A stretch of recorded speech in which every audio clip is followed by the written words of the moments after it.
એ વખતે સરકાર દેશ ચલાવવાનું શરૂ કર્યું, પણ રાજ્ય તો રજવાડાઓનું હતું, રાજાઓનું હતું, દરબારોનું હતું. આ દેશમાં 1500 જેટલા તો રાજાઓ હતા, જે દરેક પોતાના રાજ્યનું સંચાલન કરતા હતા, એમની મરજી મુજબ, એમના કાયદા મુજબ, એમના નિયમ મુજબ. એટલે એ વખતે આ 1500 રાજાઓને કાબુમાં તો લેવા પડશે ને. કહેવું પડ્યું સરકાર ચાલશે, તમારું રાજ નહીં ચાલે. એટલે ભારત સરકાર નીચે આ 1200 રાજાઓને લાવવાનું કામ એ સરદાર વલ્લભભાઈ પટેલે કર્યું. એ એકલાએ કર્યું. એને 1200 રાજાઓને હરાવીને ભેગા કર્યા અને ભારત સરકાર નીચે લઈ આવ્યા. આ સૌથી મોટું કામ સરદાર વલ્લભભાઈ પટેલે કર્યું, અને માટે એ લોખંડી પુરુષ કહેવાય. અદ્ભુત કામ.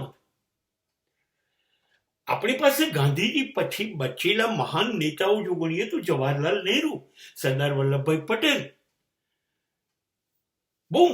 બહુ ખાસ નેતાઓ નહોતા બચ્યા. હા, જે હતા એ ધાર્મિક હતા. કૃપલાણીજી, વિનોબા ભાવે, આ બધા ધાર્મિક નેતાઓ હતા. અને આ ભારત રંગાયેલું કોનાથી હતું? આઝાદી તો પૂરી થઈ, હવે ધર્મના માર્ગે રંગાયેલું હતું. અને ત્યારે આપણી પાસે કોણ હતું?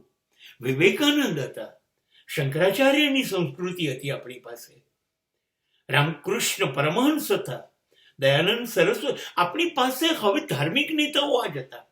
બહુ મોટા વિશાળ કદના રાજકીય નેતાઓ નહોતા. અને આ લોકોએ દેશનું સંચાલન કર્યું. નસીબદાર છીએ કે 1200 રાજાઓએ જીદ ન કરી કે નહીં, અમે અમારું રાજ્ય નહીં સોંપીએ. 2-3 રાજાઓએ જીદ કરી, જેની સાથે યુદ્ધ કરીને સરદાર વલ્લભભાઈ પટેલે નિઝામને પણ હરાવ્યા, જૂનાગઢના જામ સાહેબને બી હરાવ્યા, અને કાશ્મીરના રાજાને પણ હરાવ્યા. એ સિવાયના બધા રાજાઓએ હા પાડી. અને હવે સંપૂર્ણ ભારત ઉપર માત્ર અને માત્ર ભારત સરકારનું રાજ ચાલવાનું શરૂ થયું. અને એના પ્રથમ વડાપ્રધાન હતા જવાહરલાલ નહેરુ.